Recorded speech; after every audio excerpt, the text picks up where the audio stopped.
I guarantee you'll never see anything like this on Station 19.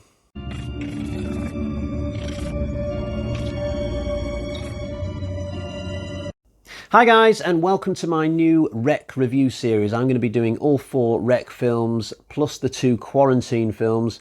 Quarantine was the American remake of Rec, and then they went on to do Quarantine 2, which wasn't a remake of Rec 2. Quarantine 2 was its own thing. So we've got 6 films in total, or if you want to be really cynical, 5 films and 1 remake. This is a zombie series, if you don't know, but I don't think the word zombie is ever used. They use words like infected, so it's a little bit like 28 Days Later in that sense. This is also, for the most part, a found footage series, and this first film was made back in 2007, back when the found footage genre was very much still an active goldmine with new nuggets being chipped out of the wall very, very regularly. I think if a good new found footage film comes out these days, it's more a case of, oh, where did you find that? No one was even digging for that. If you don't know what the plot of Rec is, so it's about this journalist called Angela. She's got her own TV show called While You Were Asleep. It's not a very well-known show, you could imagine. It's the sort of thing that would be buried at the back of some really obscure cable channel. So I guess the show is about going out into the city at night and just documenting various parts of city life. And in the episode that Angela and her cameraman are doing at the start of this movie, yeah, there's only 2 of them, it's a 2-man crew, they're in this fire station interviewing firemen and showing the viewers at home what a fire station is like in the dead of night. And then they get this call. There's a problem with an apartment block nearby. It's not a fire. It turns out some woman is trapped on the 3rd floor, or she's making a racket or doing something. So a fire engine goes off to investigate this. Angela and her cameraman go with them. They go into this building, they go up to the 3rd floor, but that's when they find out that this woman is a zombie. Yep, it's started right here. This is ground zero, this building. In the chaos, somebody dies and they try and get out of the building, but they can't because the doors have all been boarded up. It turns out that the CDC and the police are all one step ahead of the game on this, and suddenly we've got 10, 11 characters trapped in this apartment block, some firemen, reporters, residents, and they can't get out. It's a little bit like that Italian film Demons from the mid-80s, where a bunch of characters, there was like a demon outbreak in a cinema and they discovered that all the doors were boarded up.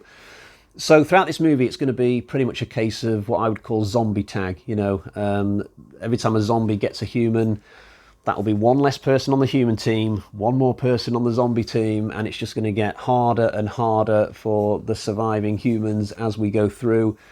This is a Spanish film. I don't think I've seen any other Spanish film ever apart from this. I've seen spaghetti westerns, I've seen films set in Spain or filmed in Spain. I think this is the only one I've seen that is actually spoken in Spanish and you've got the English subtitles. I didn't even bother looking up who the director of this is because I can guarantee you I would not know him from Adam. I did look up who the lead actress is. Her name is Manuela Velasco. It's her who plays Angela, and she's really good in this. Not that I have a high bar when it comes to whether I like a lead actress in a horror film. As long as they meet 2 criteria, I tend to like them. As long as they're attractive, and as long as their acting isn't so bad that they completely sink the movie, that usually means that I like them. Not to sound shallow or anything, but I think Manuela Velasco is way above that level. She's pretty fantastic in this, actually. She's sort of like a lucky talisman for this series, because I think in this first film, even though she's the lead in this, I don't think she's the lead in a lot of the others. I think she comes back in Rec 2 and Rec 4, but in reduced roles. She's a little bit like what Katie Featherston is to the Paranormal Activity franchise. Katie Featherston was the lead in the first movie, and then she just kind of kept coming back for various reasons now and again, almost like a lucky charm for the franchise.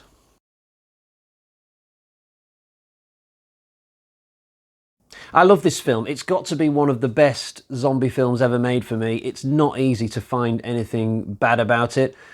After sitting down with a pen and paper for a little while, I did think of 3 very minor negatives, but it almost feels like I'm splitting hairs by even mentioning them. So to begin with, I guess there are 1 or 2 moments in this where the camera does get very, very shaky, but it's not for long. Literally a couple of moments where I just felt like saying to the TV, just steady that camera a little bit so I can see what's going on. But I think The people who are going to be most bothered by this are the people who don't usually watch found footage films anyway, really. Also, I noticed that there's not really any music in the film at all, but I'm not sure you'd call that a bad thing, because this film doesn't need music, really. The sound design is so good as it is. It's good to be able to just hear the distant noises in this, the things going on outside the building, distant zombies at the top of the stairwell or down at the bottom, just clangs going on here, there and everywhere. I'm not sure music could have really fitted into this movie anywhere and would have improved it. Finally, I'll quickly mention the runtime. This film is only an hour and 15 minutes long. That's very, very short for any film. But I'm not sure I would have even noticed that had I not paused the movie at some point when I was watching this in the past and spotted that it was only 75 minutes. It feels like a movie that's an hour 25, an hour 30. I'm not sure whether they kept it an hour 15 because of budget or whether they just felt that this didn't need to be longer than what it is. But when I think back on the story of this, I'd be almost inclined to make it slightly shorter rather than longer. I don't see the need of adding any filler to this. There's a little moment about halfway through where Angela and a cameraman are just interviewing one or two people during a quiet spell. That could have been trimmed out for me. You could have knocked this down to maybe an hour and 10 minutes and it would possibly be even improved. You could even make this a short film on a horror anthology. You could take out a lot of the stuff at the start, just begin the movie with Angela and a cameraman already on the fire engine, giving a quick explanation as they're pulling into the apartment block, and then you could trim a few other things here and there, maybe get it down to like half an hour. But I'm still glad that they ended up making a movie out of it. I'm glad that this is a movie. But let's get into the good stuff, and the atmosphere in this film is just first rate, and this sort of ties back earlier to what I was saying about the sound design. It's such a fun movie to sort of, be watching unfold in front of your eyes. And right from the beginning, it's really eerie. The fire station doesn't really give you any let up. There's no zombie stuff happening in the first 10, 15 minutes in the fire station, but it's still got a sort of unnerving atmosphere. A lot of the firemen and support staff are just wandering around with sort of glum looks on their faces. Some of them don't want to be on camera. I don't know if there's a double meaning that the film's going for there, that Angela spends a lot of time filming zombies, even when she's not dealing with zombies for real in a movie. Like, there's one receptionist who just wanders straight past Angela, doesn't want anything to do with her, like, get out of my face, not the most pleasant of interactions. But they could have set this film actually in the fire station, and it would have been absolutely awesome. I'm guessing that they couldn't use this place for more than what they had it for, but the apartment is also a brilliant location, don't get me wrong. Like, the stairwell, it is a character in this movie. It's so cool how the characters have to constantly go up and down this thing, and the zombies are going up and down it, depending on where they've spotted their next victim. And the story progresses really well as well. Every now and again, the characters will have some kind of submission to go on. They'll have to go and try and find a key from somewhere, or they'll identify some person who needs help in such and such an apartment, or, they constantly identify reasons why they have to go up and down. But what a frightening location to be trapped in. I mean, this is a horrible place for people to be stuck in a zombie film, because there's just nowhere to go. The stairs that start at the bottom, end at the top, you can get trapped at either end, and the apartments, it feels like most of them are probably locked. So it's absolutely terrifying place to set a zombie film in, completely different to somewhere like what you see in Dawn of the Dead with the shopping mall, for example, where it's just like a big maze, but there's plenty of places you can go and hide potentially.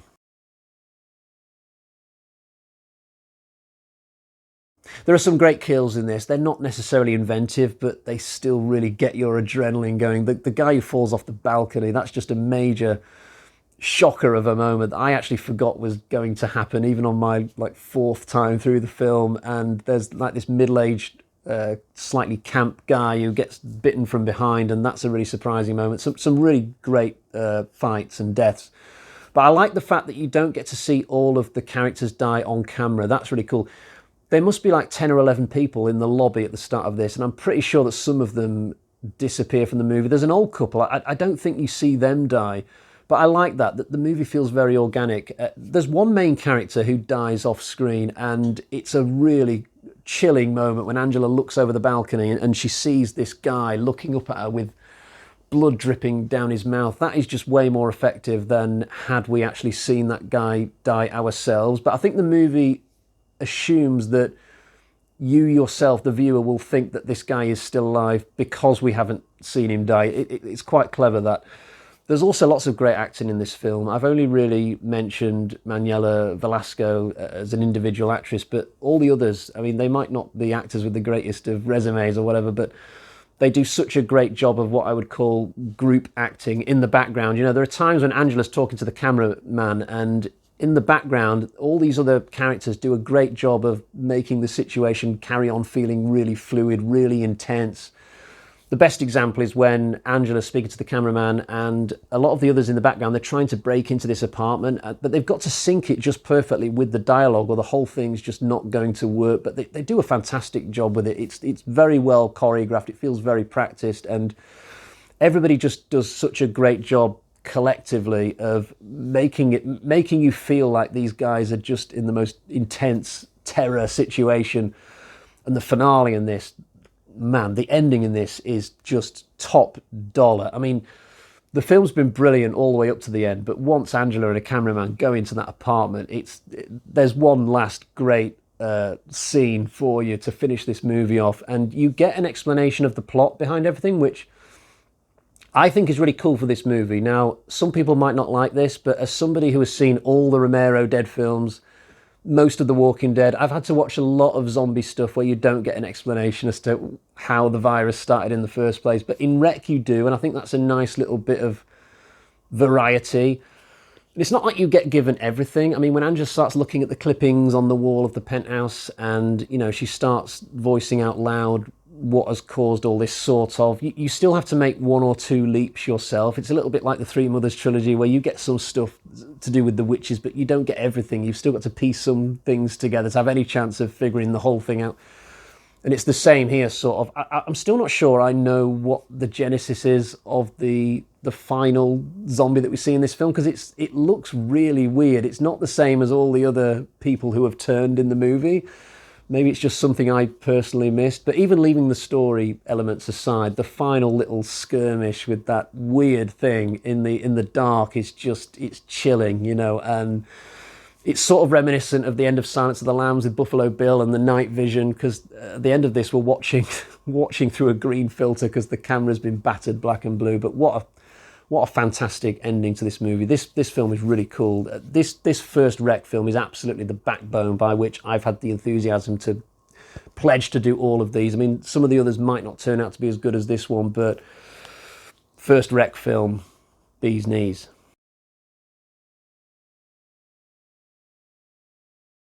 Time to show you the version of the film that I've got. Here is my DVD copy of Rec. It's very much a bare bones edition of the film. There's no special features on this, apart from a few trailers of other movies. I certainly couldn't be bothered to watch those.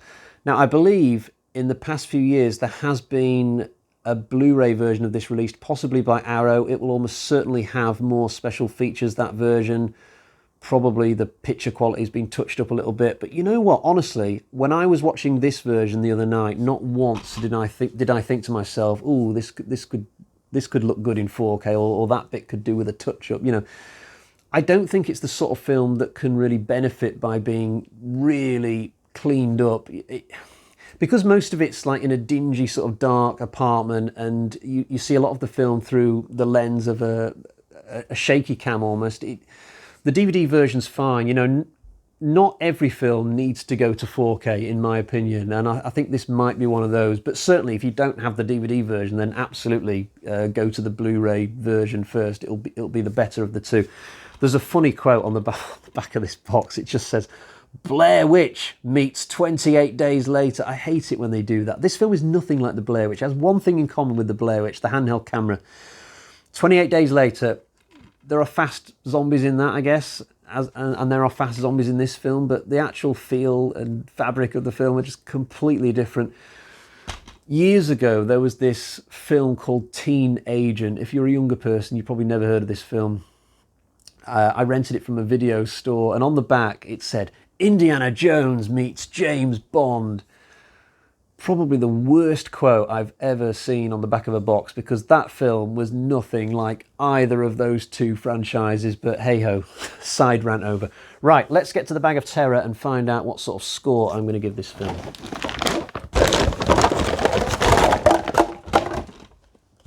got 1, 2, 3, 4. Oh, this is getting difficult. 4.5 bloody axes out of 5. I can hardly hold them all. It would actually be easier if I had 5 axes and not having to clutch this little half an axe. I was very, very close to giving this the 5 out of 5, actually. It's missed out on the masterpiece rating by mere fractions. I can't even put my finger on why I've not gone to that score, but 4.5 just feels right intuitively. It's just a shade down from being a really kind of perfect film. But certainly when I'm going to put these down. Certainly when I next do my top 100 horror films of all time, this is going to be on the list. There's no way that there are 100 better horror films than this one. So this is a great start to our review series. Thank you for joining me, and I will see you all again next time. Bye-bye.